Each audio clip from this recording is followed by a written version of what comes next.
Undiplomatic is an unscripted and unfiltered podcast hosted by Zulf Hyatt-Khan that will explore the intersection of business, politics and culture in Slovakia with a host of high-level guests across the spectrum telling their stories. I want you to paint me a picture of what Slovakia might look like after those elections. Because me, as a foreigner living here, paying taxes to civil servants, I'm worried. But you're worried about what? What my future might look like. Could it be any worse than now? Well, I work with you, so it couldn't. Now you have a government which is like third or fourth in a row. I stopped counting in the recent 3 years. And literally everything that is done on the economic level, I think, was a failure, or we did not see any results. What would you say to your friend from Colombia if he arrived in Bratislava for 2 days? What would you show him, and what would you think that he should bring back to his kids and family? Where would you go? To Eurovea for shopping, or what exactly? You have the castle, you have the gallery. I know, you have hundreds of places, but they're poorly connected. They're poorly advertised. There is not enough room for sales, souvenir shops, all that stuff that you get everywhere else. There is no feeling for the country. You think there was a feeling for Dubai? You created a brand. You would see interviews with the founder who lived in Dubai for 12 years. There was a clear vision what to achieve. Don't want to throw blame and point fingers. Government, me, him, private sector, but generally, there has not been probably enough people in relevant places at any given time that would have continuity, an understanding or a common goal of taking Slovakia further. Okay, so here we are at the very, very first episode, the pilot of the podcast for Undiplomatic. I'm Zulf Hyatt-Khan, and my very first guest is no stranger to me, is Lukáš Parízek. Welcome. Hi, Lukáš. How are you? Thank you for having me, Zulf. I'm good. I'm looking forward to our discussion, and I want to see what you have prepared for me. Prepared? Well, we're definitely not preparing too much these days, because given that I've known you for 3 years, I'd like to know, I think I know a little bit about you, but the focus of our podcast and the series of podcasts will be for people to tell their stories. And you have an interesting one. You're very young. You've achieved quite a lot in your career. I still get older. Yeah, such as time. But I want to start, we're going to go in reverse order with your most recent accomplishments here at the Council of Slovak Exporters. Obviously, the best thing you ever did was bringing me on board, but that's sure. In the 3 years that you've built this from the ground up, what do you feel that has been the most impactful decision that you've made, or what the company has achieved? Well, if we're talking about the most impactful moment of the Council of Slovak Exporters, I believe is the recognition of the foreign partners that we gain almost daily by having them reach out to us. It means that not only the embassies, but even the government of third countries know that the council exists. And this is the stage where I originally wanted to get to, because once the international environment recognizes you like a state, then you're recognized everywhere. So I think we have achieved this, including the Slovak government, of course, and now it's just up to us to deliver. Do you think you were a little bit frustrated during the 3 years of building this organization with hesitance maybe of some state organizations not seeing the value? Essentially, it's a complementary service to what's already here or what didn't exist. Do you feel that they could have treated the company a little bit better? Definitely. And I think this is the symptom of where Slovakia is now after 30 years of independence. Unfortunately, this hasn't changed. So it was a tough battle to open doors. Some door we had to kick in, some we needed to reopen again. However, if you would ask me if I would feel or I would think that there is a sufficient state support and understanding on behalf of the government of the Slovak economy and the private sector and what the Council of Slovak Exporters represents today, I would say no, absolutely not. There is definitely some individual cases where we get support, and I am very thankful for that. And it is growing steadily, step by step, slowly. But still, in general, there is no system in place. There is no peace, I would say, between the government and the private sector. It's still an ongoing fight. It's two worlds speaking, and the council is here to help facilitate communication, information flow, And the sooner the state will understand that we are not challenging the state as such or taking away any competence of the government, the sooner the better. And then we'll all kind of, fall in love and live peacefully and flourish and develop the Slovak economy. Challenging is a good word. I think anyone who knows you knows that you like a challenge. There was an element of proof of concept, right? So you can't just, everything that the Council of Slovak Exporters has done has been with a big bang. Visible, loud, on social media, in these foreign environments, strong networking. Everything has been loud. But you have to understand, maybe from the state's perspective, that who are these guys? They've arrived 5 minutes later. They want to be eating at the top table. Should we not have our hands off a little bit until they've proved themselves? Well, in general terms and in different situation and different country and different people, maybe yes. But I mean, who we are. I just exited a position of a state secretary at the MFA one day and established the council the other day. I believe everybody knew very well who I was. And we have been in touch with companies and the employer unions and other associations, so everybody knew everybody in the game. So this wasn't about it, like who we are and what we want. I think it was more about why do you think that you could achieve without us or independently and sit at the same table where we sit and have the same piece of the cake, which nobody wants to give you, not even the state, but even the private sector and other associations, because there is only one table, one camera, one spotlight, maybe one funding, and one private sector. And we all need to fight for members and for partnerships. So this has not been easy, but I believe we have accomplished. And yes, as you said, maybe they could look at us, the whole rest of the environment as some challenging, I believe not an adversity, I hope. But definitely a new item or a new entity among others. But the concept has proved itself, and I believe we're there. Were you worried at any stage during the inception that your capital as former state secretary, I'll come back to your role in government a little bit later, but your capital, you have a certain amount in the bank for a certain amount of time. Using the fact that you were former state secretary, were you worried that there was only a certain amount of time that you could use this as leverage to push those doors down, or you had every faith the organization would exist on its own? Absolutely, you're right. There is limited time to everything, and you can only build on the relations or in something from the past very soon after. You cannot really get back to things 10 years later, or it's sufficiently more difficult. So yes, my idea was until I had those business cards and those contacts, until those certain ambassadors have been in place, because they also rotate every 4 years as other people in the governments, etc. Even companies change shareholders and leaderships. So, and that is why, coincidentally, with the pandemic, the council was established, but I would establish the council anyway. And we just used the pandemic to the opportunity or as an advantage of having more excuses to kind of form such a business association. But if I haven't done this in the first half of the year or first year after exiting the position from the MFA, I think it would be much more difficult and we would accomplish less, because we would need to deal with new people. We would need to introduce ourselves more. And as they say, time heals everything. But, throughout time, everything also kind of evaporates and extincts. So as would I in my position or any other idea that I had. So I needed to use it immediately. And coming back, the podcast is titled Undiplomatic, which is probably me in a nutshell. And you, a former diplomat, your role at the MFA was robust in various areas. And I'll pick on a couple of them. But the fact that economic diplomacy is a large part of what the Council of Slovak Exporters actually does. Did you feel that I want to create a baby just for me to push this agenda of economic diplomacy, because it just didn't exist? It really hasn't been fulfilled in Slovakia. Was it really something that you thought, let me create a vehicle for my own agenda and find the most incredible people to hire, and then use this as an outward mechanism for your agenda as former state secretary?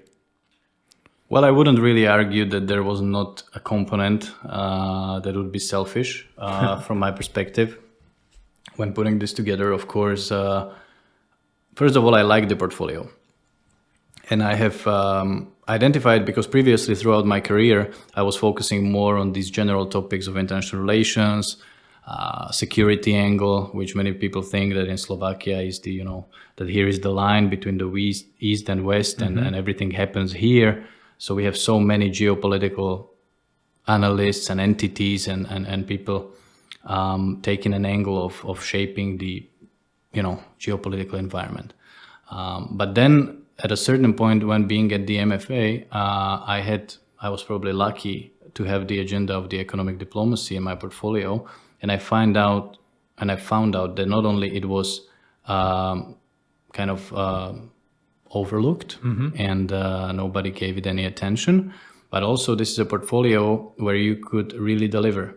So where you deal with the private sector, and you know that when you start dealing with something on Monday, that Tuesday you could have some answers, sure. Wednesday you could deliver some results, which in diplomacy and geopolitics is not always the case. It's more of a chess game and long shots, maneuvering, and you have always, or usually, you have difficulty to advocate for yourself or to present publicly what you have accomplished because nobody can see it. But with the private sector, this is far more interesting and far more achievable, I think. Would you say you prefer working in the private sector or the state sector? Which, I mean, obviously you had a huge engine behind you at the government, hundreds of employees, people running around. Yeah. All of that infrastructure. Everybody's existing. saying you're doing good. Everybody's you're saying great. Yeah. Every decision is just good. Don't you get that here? Well, I tend to from time to time, but not that much. Yeah. And then the private sector is a little bit more dynamic. I mean, the Council of Slovak Exporters might not exist if there was a robust communication between state and private sector. So it would become obsolete if that didn't happen. So for you, would you say there are elements of the state that you'd like to bring into the private sector, and there are elements of the private sector you'd like to bring into the state? Definitely. And just to finish your previous question, yes, because I liked it and I have seen opportunities there. Of course, there is a part of me that was selfish about, I want to own the agenda. Of course, that is why we formed this association, we're running it. I don't want to be left outside because I feel that here I can deliver. So yes, this is a little bit, of course, about me because I think this is my topic and my time, and I believe that we can achieve something. But of course, over time, people and topics change. And if I was to bring something from the state to the private sector or from private sector to the state, I have to tell you honestly that I am pretty much surprised how the private sector works in Slovakia. I thought it was far more flexible and creative.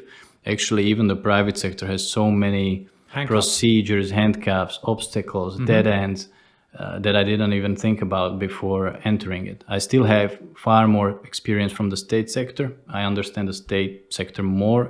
Even my approach and my positions are probably formed in an angle or from the perspective of the bureaucrat.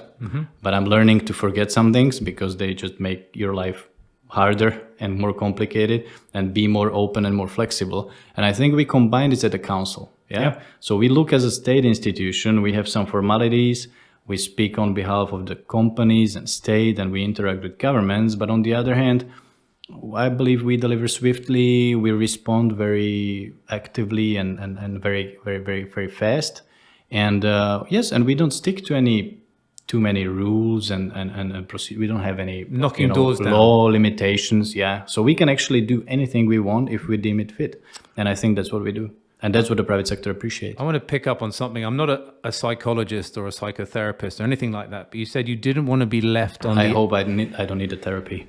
Well, I think we all do in some regard. But one thing that you said there was really interesting to me is that I didn't want to be left on the outside. Now, we know full well that you had a political affiliation with SNS, and when it went the other way at the last election, which is the Slovak National Party for clarification. National Party for clarification. You didn't have a political mandate, or you didn't choose to adopt a political mandate. What I'm curious about is this left on the outside. Were you at any stage angry that you weren't offered to be an ambassador? I know that you probably wouldn't have accepted it, but was there a part of you? That's a fair question. In general, not. Of course, maybe on the inside, there is a little something in me, as probably in everybody else, that you would like to be offered some continuation somewhere as kind of an offer or recognition of your accomplishment, right? If you don't get that, it means, what does that mean? That I didn't do anything, Sure. or that it doesn't matter what we have accomplished? But that's political life, that's political cycle. So I wasn't aiming for it.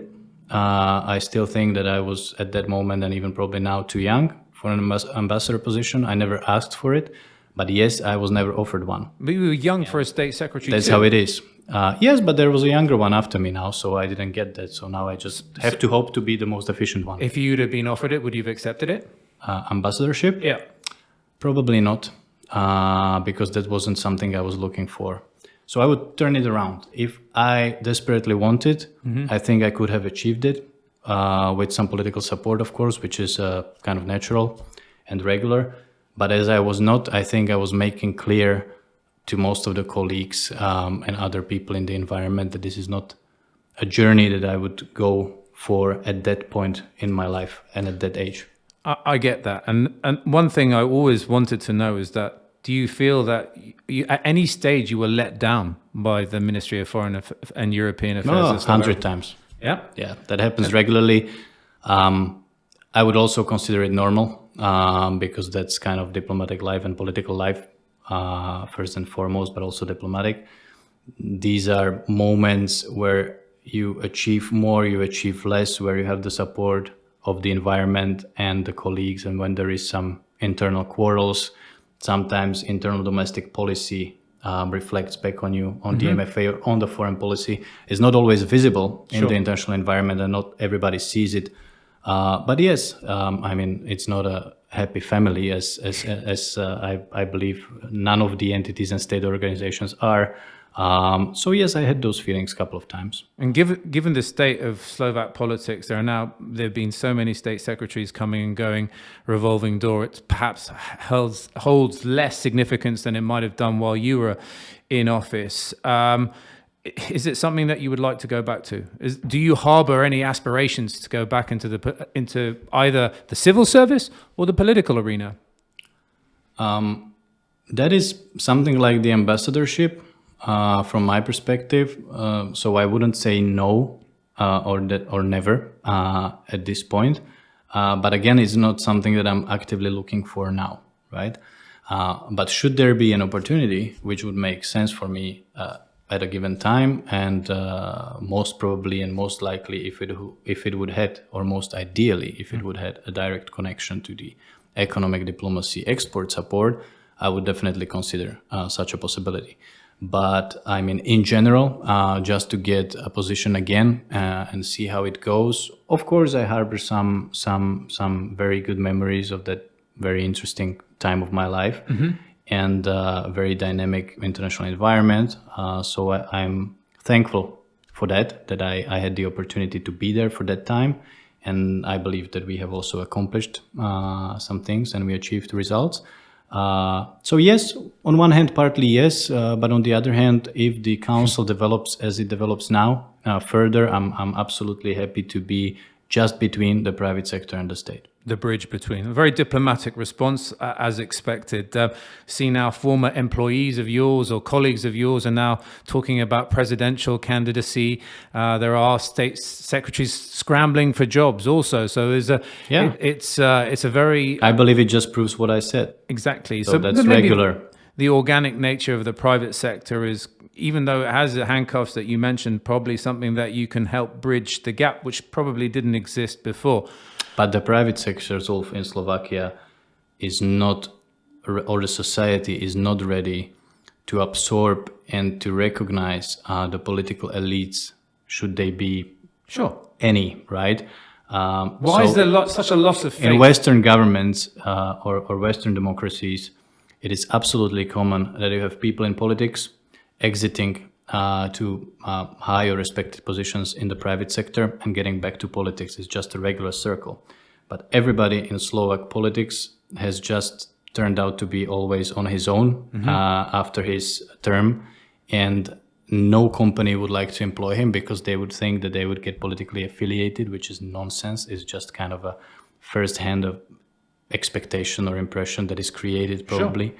So we just need probably a little bit more time to understand that it's absolutely normal to serve for the government and then just to work for a company, and that you could use those people to your advantage because they have great networks, great connections. Of course, they're not always fit for any position in the private sector, but I mean, it's not very motivating picture to see that some people, even in the media and in the public space, are just, crying out loud for any type of position or any arrangement that they could get in private sector or international institutions. And sometimes it even throws quite negative light on Slovakia. So that brings up two questions for me. And one I see every day here, and maybe you can elaborate on. Firstly, is that I've never lived anywhere where there is such a strong and fierce relationship between the private sector and the public sector. In evolved economies, the private sector exists without government. By and large, 90% of the time they do their business, and then it's only big issues that get flagged at government level. Yes, because government has probably done good job enough to let them, evolve and develop as they should on the free market. And then the second part of that question is that smaller countries within the region function a little bit more effectively. Slovakia is still a fairly young country, 30 years old. There's still a lot of room for growth, and there are a lot of milestones that have been ticked off as well, which is also great. But there is this, you said this deep distrust between the private sector and the public sector. How are they ever going to bring that closer to each other? You see the media, you mentioned the media, there's mud being... we're shutting up factories and, even threatening to put some businessmen to jail just for some assumptions. So this is quite heated time or an era, if I can call it this way, in Slovakia, which is defined by these economic crises, energy crisis, and war in Ukraine, and then the governments that has changed over and over the last 4 years. Now we're looking at elections in September. So this is really an unusual time, and it has created these maybe not unusual, maybe even usual topics, but they're just revealed and they're more naked as they have ever been before. So there has not been really a good relationship or a marriage between the private sector and the state, but it was not so visible as it is today. And today it is absolutely dramatic from the point of view of how the economy develops. Slovakia is absolutely on the tails of every international assessment that you can get. Competitiveness. We're probably the last country left out with no restaurant with Michelin star in the European Union. Everybody else is just doing better than us, and we read it every day. But yep. How does that make people feel? So there's one thing being an intelligent person that works in the private sector, and that's also had the luxury of work, or however you want to phrase it, working in the state sector. You see your fellow, I know you're very partisan, which is a good thing. You see your fellow Slovaks suffering. How does that make you feel? How do you want to help them on the street? Well, definitely. The lowest salary in the EU zone, if I'm not mistaken. They'll have some fact checkers going there. So lowest salary, highest inflation rate. Well, even the lowest salary is probably not a topic anymore because all the investors are requesting us to import labor from abroad, right? And this is not for qualification matters. That's absolutely untrue. This is being used just as an excuse, but it is just because the Slovaks do not want to work anymore for 500 euros. And that's probably normal. We're living in 2023. Which is, by the way, the bill for a Michelin star restaurant, probably. Well, probably one of those. And then probably we're not the cheapest anymore, if we ever were at some point. And yes, that is why at the council, or me personally, I'm trying to really create this synergy and by communication to make the government and the state understand that it is in the kind of globalized, interconnected world of trade, and that everything, absolutely everything in foreign policy is being driven by trade or economic interest. And this has been something that was stated even in the US politics some time ago. I used this quotation that it is not the kind of diplomacy that is paving the way for the economy, but it is the economy that is dictating the diplomacy, how it should work. But this is something that we have absolutely not understood in Slovakia so far. And what I want to achieve is that we become closer to this understanding. So do you think companies like British Aerospace and Volvo coming to Slovakia is a false hope? It's a false dawn, because they will bring jobs and they will bring a lot of money, a lot of FDI. And again, it's the idea of a foreign entity coming to Slovakia to prop up the economy. And then all the economists turn around and say, oh, this is fabulous news. Our coffers are full, our banks are full. Look at us. We've got these great big shiny companies coming to Slovakia. But at the same time, it doesn't really tell the story of what Slovak industry, intrinsically Slovak industry is doing. That is absolutely true. But also you tell me, if you would see any politician cut a ribbon when opening up a Volvo production plant or any other, what they always stated was how many jobs it will bring, right? Mm-hmm. Yeah. My question now is to whom these jobs are brought. If we're saying that there is not enough labor, even for the present foreign investments that we have now. And this has been a regular, over the last 5-6 years, a regular debate between these top investors and the government, that if we fail to open up our gates and deliver more fitting, I would put it this way, labor force to them, that they would see no sense in staying in Slovakia. And once you give kind of land almost for free, you give all these tax incentives and everything, and the only thing you're saying to the public and your people is this will bring jobs. Yes, but now jobs to whom?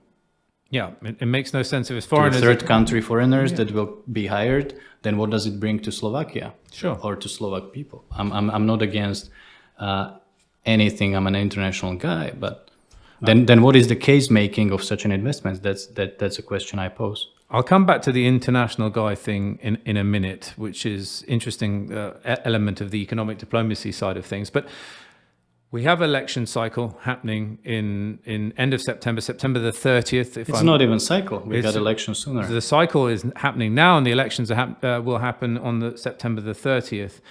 Of all the messages that you see, and I understand that you're hosting debates on whether or not export will be prioritized by any administration in the future, non-partisan, any administration, how will export be prioritized is a key question, because it's the bloodline of this country. But in terms of what you're hearing on the street, and without having to name a party or anything like that, I'm not asking you to do that. I want you to paint me a picture of what Slovakia might look like after those elections. Because me, as a foreigner living here, paying taxes to civil servants, I'm worried. But you're worried about what? About what my future might look like. Could it be any worse than now? Well, I work with you, so it couldn't. Yeah, but I mean, now you have a government which is like third or fourth in a row. I stopped counting in the recent 3 years, and literally everything that is done on the economic level, I think, was a failure, or we did not see any results. So whatever comes out of those elections in September, I don't want to be rude, but I don't see it any worse than now. So that's an optimistic whoever outlook. forms a coalition or a government and is willing to adopt the topics, or at least to let the topics live, and I mean the topics of export support and promotion of brand Slovakia and companies and enterprises, to accomplish abroad, to build partnerships in the economic area, I'll be just happy to deliver even more and to bring the council to a higher level of interaction with the government and with the private sector. Again, coming back to the notion of being the useful bridge. Now, you mentioned international guy, and you're well-traveled. As part of your role as state secretary, you visited many places, Middle East, South America. Almost 100 countries. Almost 100 countries. That's pretty impressive. For most Slovak people, the number is considerably less. On your journeys, there were clearly gaps that you identified, not just for the private sector, but in terms of diplomacy. Where would you like to see Slovakia strengthen its ambitions? Number one. Number two, where on your travels do you think these guys got a pretty good system? I think we could learn from these people, maybe adopt some of those measures and implement them here, because they have that efficacy that perhaps is not here. It's this coherent strategy that doesn't really exist here, perhaps. On your travels, were there any places that really stick to your mind? And also, last part of that question is there's no active lobbying agency in Washington for Slovak interests. It seems silly given the amount the Ukraine has in capital goodwill. Hungary, Czech Republic, Poland all have active voices on the Hill. Would you like to see that revitalized, given that it was there for NATO and it was important, and then after NATO disbanded, it went bye-bye? Are these things that you would like to bring back to life? Yes, definitely, because there were some good things in the past, at least what I've heard of, that were happening. So therefore, many things that we do and address at the council, I even say that it's not something that we have kind of created or that the inception was here or in my mind or your mind. Mm-hmm. There is topics and there is mechanisms and there is things that we talk about that have been here before. Sure. There's nothing new. We're not reinventing the wheel. Like if we're talking about giving a export or annual exporter award, that was here for years. Now it's going to be reinvented again, and hopefully this year we'll see this award. Export Forum, for example, as a business conference dedicated to export. Again, now somebody counts it a first, second, third year. That's not true. This has been here 5 years, 10 years ago. It's just that sometimes it was happening for 5 years in a row and then it was just kind of forgotten. So, and as you said, lobbying mechanisms and maybe some partners that would advocate for Slovak interests on the Hill in Washington, D.C., this has been here before. But again, nobody continued, or there has been some disconnection. And these are the things that we would like to reintroduce, or at least support others when doing it. I don't say that we necessarily have to do everything.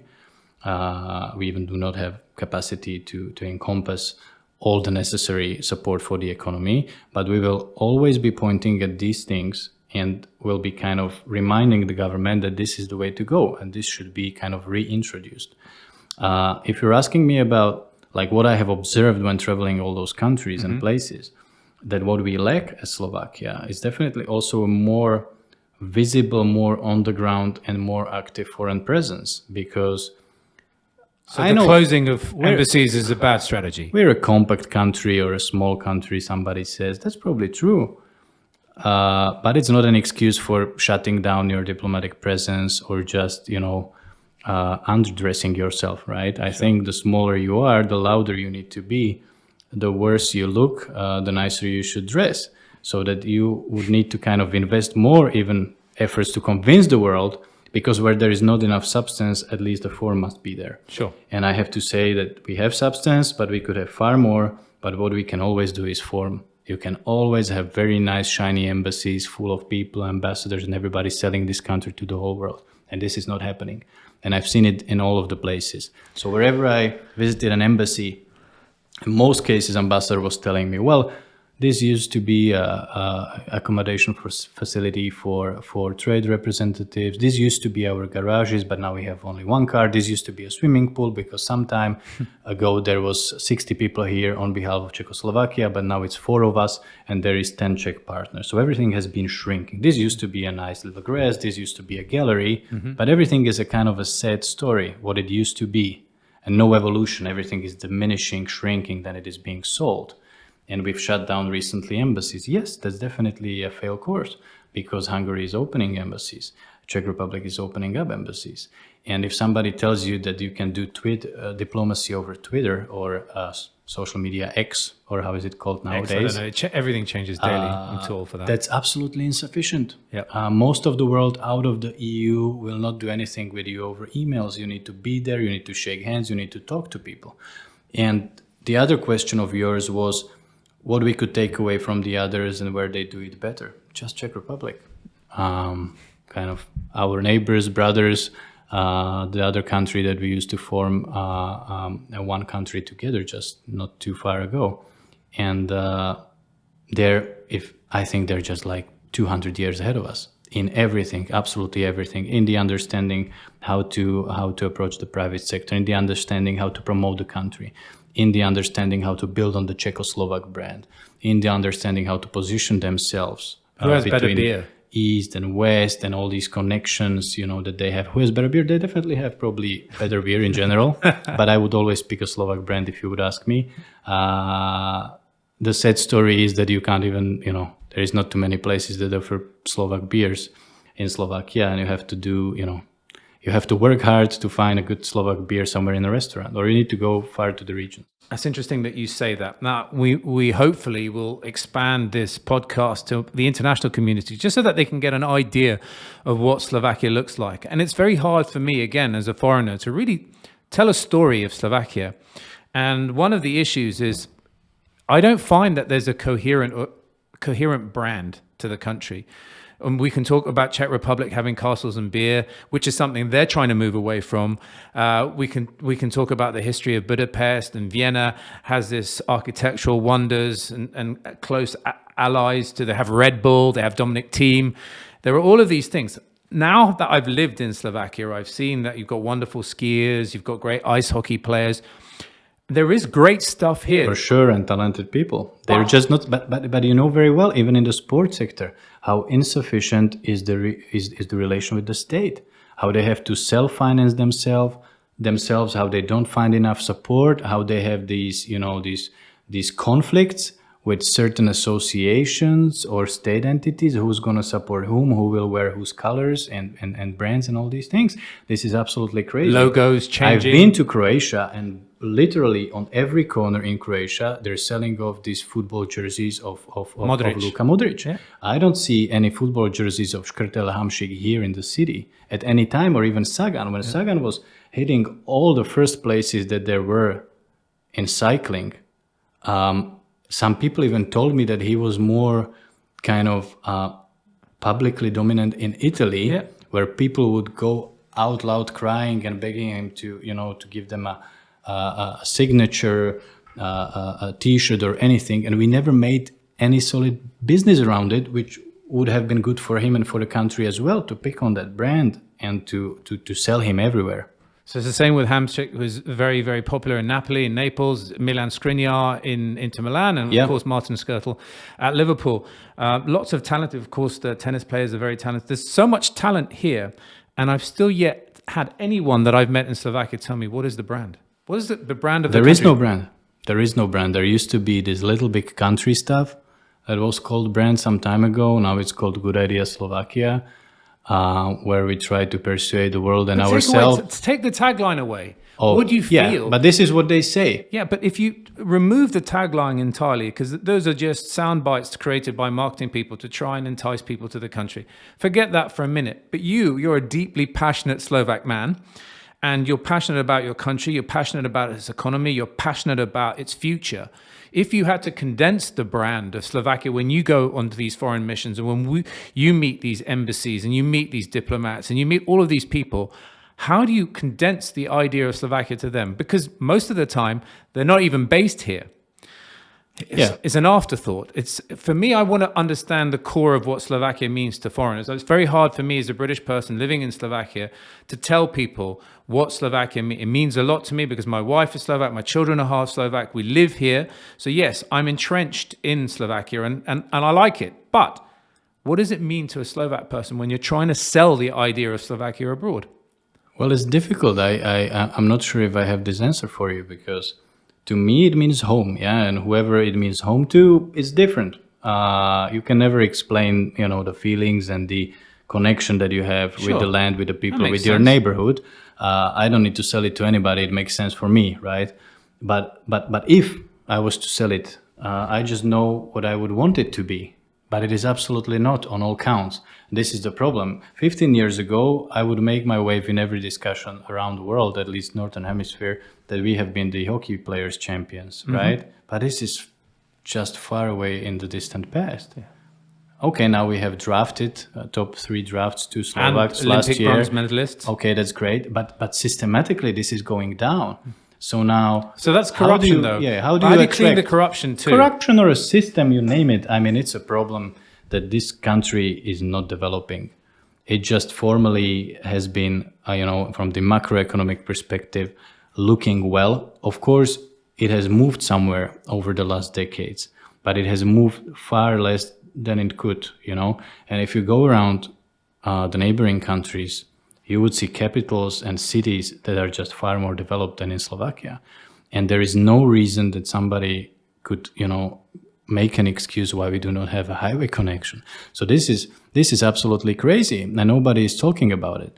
So yes, there is really not much that you can say. I'm even asking people, what do you say? What would you say to your friend from Colombia if he arrived in Bratislava for 2 days? What would you show him, and what would you think that he should bring back to his kids and family? It's a tough ask. Where would you go? To Eurovea for shopping or what exactly? Okay, you have the castle, you have the gallery. I know you have hundreds of places, but they're poorly connected. Mm-hmm. They're poorly advertised. There is not enough room for sales, souvenir shops, all that stuff that you get everywhere else. So it doesn't really matter what it is. You just need to sell the colors of the country, the culture, the culinary, whatever. Yeah, I make the what? The culinary. Yeah. Italian cuisine is better. Okay. Any cuisine. To everybody's taste. Yeah. Yes, but exactly. But I mean, you can get, I try to make a point with a Swiss knife. Yeah. Because Swiss knife is absolutely great product for recognition of the country, but it's absolutely not great knife, not great scissors, or not great anything else that is hidden in it. Mm-hmm. It's just a compact little product that gives you halfway of everything, but nothing really, right? So why would you want to have it? Because you just want to have it at home, even though you never use it. But everybody knows in the world that it's Swiss, right? And they have everything high-end, everything else, you know, if we talk about watch, bank sector, etc. And Italy has the made in Italy. Yeah. So you don't really need, my point is that you don't really need any high-end technology, whatever on the edge stuff. Yeah. Basic things make the difference, and you just need to find, and there is so many possibilities here in Slovakia, but yeah, we haven't really dwelt upon any of those. I've been fortunate enough to spend time with the private sector here, and also some very competent people in the state sector as well. So I'm not going to disparage the government vocally, not that there's a need to, but I like the dynamism of the private sector. It's always evolving, always moving. Slovakia is also a bit of an echo chamber, people complaining about the same things to each other and not exporting the idea of what can be helping Slovakia outside its borders. If you had limitless resources, if you were king of Slovakia, not just king of the Council of Slovak Exporters, sounds good, or president, perhaps not, prime minister, perhaps, yes, how would you like to see the future of this country evolve at a pace that you think's acceptable? Well, now you want a sophisticated answer, right? You can be as honest as you want. Well, definitely, I think that in Slovakia, what we need is to kind of settle the foundation for everything that has been unaccomplished. So first of all, we need to finish up the infrastructure. We need to support the three main pillars, which I think there are in the economy. That is agriculture, that is the industry, and that is tourism. Mm-hmm. Because this is what we have, and this is our geographical positions. And yes, we are kind of on the line or on the side of the European Union, yet in the center of the Europe. Yeah. But we have never accomplished, I mean to sell this position, to sell it globally, that we would be a logistics hub or some railway interconnection country where we would even make money on this, which some of our friends in different regions are successfully exploiting this potential. And I would like Slovakia to grow to be a solid and respected partner in the European Union, because we just had a meeting now, just before this podcast, with a newly established company with some very interesting product in the circular economy and energy effectiveness, or alternative energy resources. And they told me that the biggest difficulty for them to set up meetings and to talk to European partners, we're just not on the map, even for the EU partners. They don't recognize Slovak entities or Slovak partners as the same level. Sure. Yeah. And this is mostly our fault. So I would focus on this first and foremost, because you have to start with your neighborhood, right? So you need to have proper links, proper connections. And I'm not talking political, but life cycle, infrastructure, connectivity with the neighborhood and with the neighboring countries, and then you just grow within Europe, and then you go worldwide. That's natural. It's not all doom and gloom here, of course. No, it's not. You see the Tatras and the rich splendor of the Slovak countryside, which is probably unmatched. The nicest sunsets I've seen anywhere in the world, perhaps. One thing for me is the speculate to accumulate model, which is America's go-to. Let's just throw money at things. For me, tourism is a quick win. Why not develop the airport more? Exactly. But that's the interconnectivity. That's the transport. Why not have a national carrier? Why not build more resorts? Legitimate question. There is no one willing to spend. Honestly, if the people spend, then the tourists will come, salaries will go up, tips will get higher, the entertainment industry will boom. Exactly. All of those things are complementary. Why has no one put their hand up and said, let's invest in this heavily? Why is there this kind of reticence, this kind of reluctance? There is no feeling for this country, you know? There is no feeling for the country. But do you think there was the elites? Do you think there was a feeling for Dubai? Do you think people think, oh, I really want to go to Dubai? They created a brand. If you would see interviews with the founder, he lived in Dubai for 12 years. There was a clear vision of how to build a city, absolutely. The emirate, what to achieve, what to have best in all those areas. So there has been a vision or a strategy implemented. And now I'm not throwing, and I don't want to throw blame and point fingers, government, me, him, private sector, but generally, there has not been probably enough people in relevant places at any given time that would have continuity, an understanding or a common goal of taking Slovakia further. This is, we're dancing on the same place all the time. I mean, one step front, two steps back, and like this. Nice tangoing with you. Yeah. Well, for somebody who is achieving, let's say, a good added value from such a relationship, yes, our partners love to dance with us because it's always a win-win for them.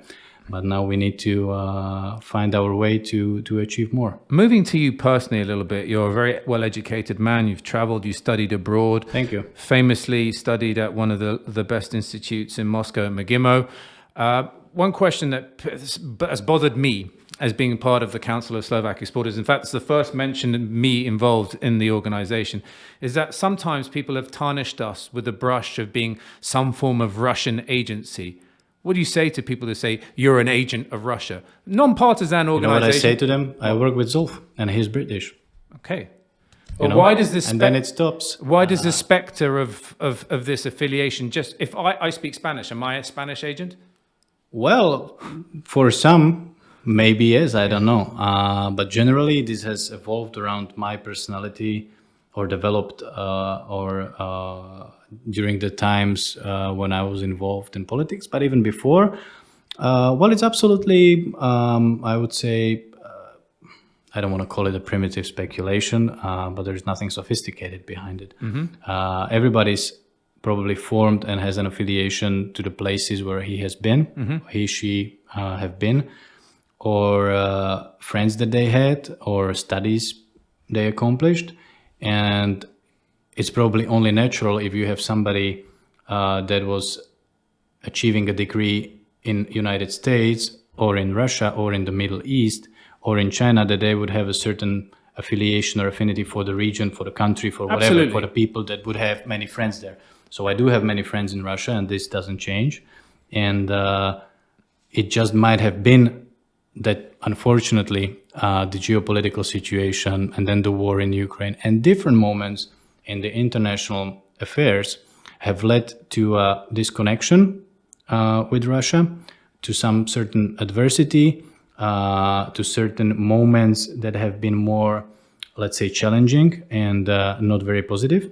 And then everybody, of course, jumps on the bandwagon. Yeah, the first blame, the first finger pointing would be, okay, it's these people because you have been there, or you have studied there, or your father comes from that region, right? Yeah. So that's a basic kind of connection. Does it irritate you still? No, not really. It has never irritated me. I was never confronted with it, and I never backed away or shied away from that. That's not a problem for me. It's just that I know that many people, or even sometimes media or political environment anticipates this. Yeah? And that is why there is certain moments that are difficult for me or have been for the organization, but I believe that we have achieved to overcome those obstacles. And again, coming back to you, if somebody tells me that this is a one direction or one vector or pro-Russian organization, I tell them, how come? I work with a British man, and we deal with the West, and we meet everybody, and we open doors in all directions. So I believe we're just proving what we're doing, and I don't need to think that I need to personally prove anything, but I'm also not. But I've witnessed it. I'm not declining anything. So. I've witnessed it firsthand also, because I'm a part of the organization, and it's very closed-minded for people to think along these lines, but it's very easy to point fingers in a way to make you feel comfortable. So again, the community here in Slovakia is very slow, and people like to pigeonhole other people. So it's easy pickings. Just to wrap up... And not much research behind it. Of course. Just to wrap up our discussion, which has been really fascinating, actually. I don't think we've ever done this other than on our car journeys, on our argumentative car journeys. But that goes censored and unpublished. Yes. Well, I mean, this is unfiltered, undiplomatic, and unedited, or maybe a little bit of editing. But just to wrap up, your time now at the Council of Slovak Exporters is 3 years. It's still a company in its infancy. It's doing great things, and there is hope for not only the organization, but there's hope for this country in the future. If you had to give me your pitch, if you had to give me a pitch of where you think Slovakia can or should be in 5 years, and I know given in geopolitics and macroeconomics, 5 years isn't very long, but where you would like to see this country be in 5 years and what you could contribute to that would be really cool. Well, I think if Slovakia could be, if it's 5 years or 3 years, doesn't really matter. It's a short-term period, but kind of a self-confident country. That's it. Just to understand who you are, where you are at the given moment, and you just go forward. We don't need to pretend anything that is not true in front of ourselves. We don't need to, kind of cry about the history. We don't need to expect anything bad or worse happening in the future. We just need to kind of objectively assess where we are and just go from there, and that's okay.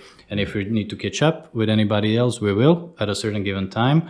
But what we're really struggling here on all across the society is to get this kind of like to be not happy with yourself, but to recognize yourself, you know, like not dwell around the deficiencies and possibilities and what could have been better. It's too late to talk about it at any given moment once it's passed. There's no point crying over spilt milk. Yeah, but then you just need to say, okay, this is where we are, this is what I have, and this is how I start and where I want to move it. Yeah, and if we will have this, throughout the society, that will be already a good way forward. We'll be on the good road. And my last question to you, a little bit more personal. You're a very private person, and you don't dwell too much on your private life. And how do your families think of you being in the public eye all the time? Your wife and your little boy seeing you on television. Is it something they're not interested in, or is it something that they're fed up with, or something that they don't care for? I think I definitely receive good support, which I have to be thankful for, and I am, because not everybody has that. On the other hand, and not everybody can put up with you. I don't get too much confrontation at home about this, which is also good, because some families just live with it fully, as you say, separate the state from the church. When I come home, I have different stuff, different ideas, different topics that I want to address, different activities. So for me necessarily, I have this life like split in two, if it's ever possible. But I don't try to bring this work back home. So yes, there is a fair amount of interest. On the other hand, my whole family is not living with it every day. We have other stuff to do as well, as everybody else. And I'm thankful for that, because I think that's just the balance that I need. Perfect. And on that note, unless there's anything you'd like to add, I'd like to conclude our very, very first episode, our pilot of the Undiplomatic podcast. It's been fascinating talking to you in this environment. Perhaps we should have done this at the beginning, 3 years ago. Beginning, probably. And it was very interesting to get your candid opinions, Lukáš Parízek, on everything to do with the Slovak economy, politics, culture. I think we touched as many bases as we could, even a little bit of the man underneath the mask. It's been an absolute pleasure, and I hope we resume this conversation in 5 years with the country in a more prosperous state. Well, definitely. I hope if it's in 5 years that we'll have a little more positive debate, which I'm sure we will. And if it's even sooner, I'll be always glad to talk to you because, you know, you're the Englishman in Slovakia and we need to bring these topics to the world. And I believe we will in the future. So thank you for having me. And I believe it will be a success. Thank you. Thank you very much. You have been listening to the Undiplomatic podcast, brought to you by Zulf Hyatt-Khan.